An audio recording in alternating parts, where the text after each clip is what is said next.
সব কিছু থেকে পবিত্র। তাহলে কোন মানুষকে আল্লাহ পাক দেবেন জান্নাত?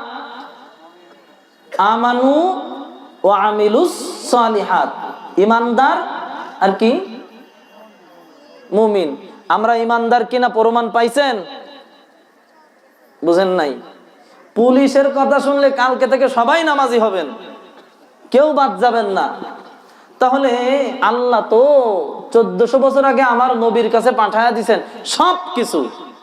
সাহাবায়ে কেরাম আল্লাহর ভয়ে থরথর করে কাঁপছে। হযরত আব্দুল্লাহ ইবনে আব্বাস রাদিয়াল্লাহু তাআলা আনহু এত কান্না করতেন, কান্না করতে করতে চোখের নিচে নালার সৃষ্টি হয়ে গেছে, গর্ত হয়ে গেছে। ও বান্দা, ওমর ইবনুল খাত্তাব আমিরুল মুমিনিন আল্লাহর ভয়ে রাতের বেলা তাহাজ্জুদের নামাজে দাঁড়াইতেন।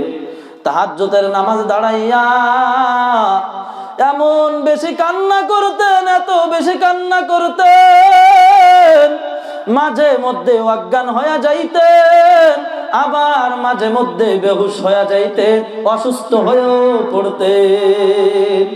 কয়মর কোন ব্যক্তি ইয়া আইয়ুহাল্লাযীনা আমানুত্তাকুল্লাহ, হে ঈমানদার আল্লাহকে ভয় করো। ওমর কোন ব্যক্তি যার নাম শুনলে নাকি ফুরাত নদীর তীরে ছাগলেও পানি খায়, বাঘেও পানি খায়, কিন্তু স্বীকার করে না। এ ছিল ওমর।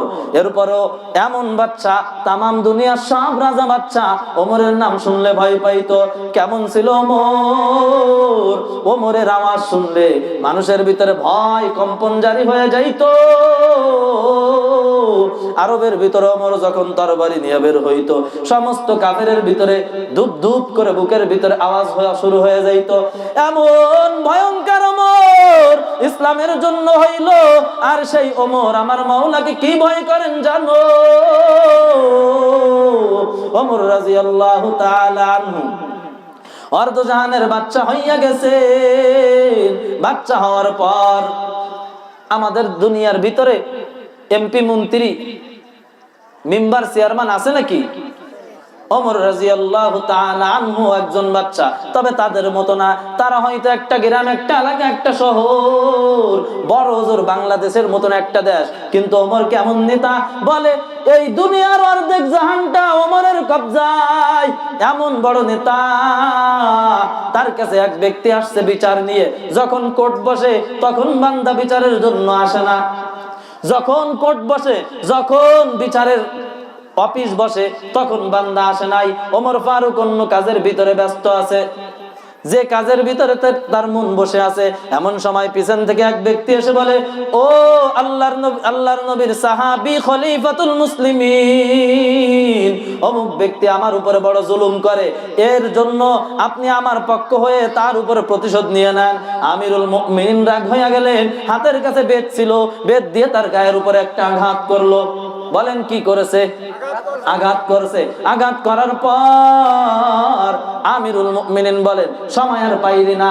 যখন কোর্টের ভিতরে বসি, যখন বিচার করতে বসি, তখন তোকে পাওয়া যায় না। আবার যখন আমি কাজের ভিতরে ব্যস্ত ছিলাম, তখন কেন তুই আসলি? এই সময় আসা তোর ঠিক হয় নাই। এই বলে তার উপরে আঘাত করলো। আঘাত করার পর উক্ত বান্দা রওনা হয়ে গেছে বাড়ির দিকে। কিছুক্ষণ পর ওমর রাদিয়াল্লাহু তাআলা আনহু হঠাৎ করে কাঁপতে কাঁপতে মাটিতে পড়ে গেলেন। মাটিতে পড়ার পর চিন্তা করলেন, ও আল্লাহ, আমি ওমর তো এমন ছিলাম না, আমি তো বেঈমান ছিলাম, তুমি আমাকে এর ভিতরে আনলা, ইসলাম ধর্মের ভিতরে আনলা। আমি স্বাভাবিক একজন সাহাবী ছিলাম, তুমি আমাকে অর্ধজাহানের বাচ্চা বানাইয়া দিলা। হে ওমর, তুই এত বড় তো ছিলি না, তোকে বানাইলো তো আল্লাহ। এখন সেই আল্লাহর বান্দা যারা তোকে মনোনীত করেছে, তারাই তোর কাছে বিচার নিতে আসলো, আর তার বিচারটা না করে তার গায়ের উপরে বেতের আঘাত করেছো। এর জন্য যদি তোর মালিক কিয়ামতের দিনে ধরে বসে, বল তুই কি জবাব দিবি? ওমর রাদিয়াল্লাহু তাআলা আনহু বড় টেনশনে পড়ে গেছেন। সাথে সাথে সঙ্গে সঙ্গে তার কাছে যে খাদেম ছিল তাকে পাঠায় দিছে, যাও লোকটাকে ডেকে নিয়ে আসো। লোকটাকে ডেকে আনার পর নিজের লাঠিটা বের করে তার হাতে ধরাইয়া দিলেন। ধরাইয়া দেওয়ার পরে বলতেছে, ও ভাই, ভাই, তোমাকে আমি যত জোরে বাড়ি মারছি অত জোরে আমি ওমরের গায়ে একটা বাড়ি মারো।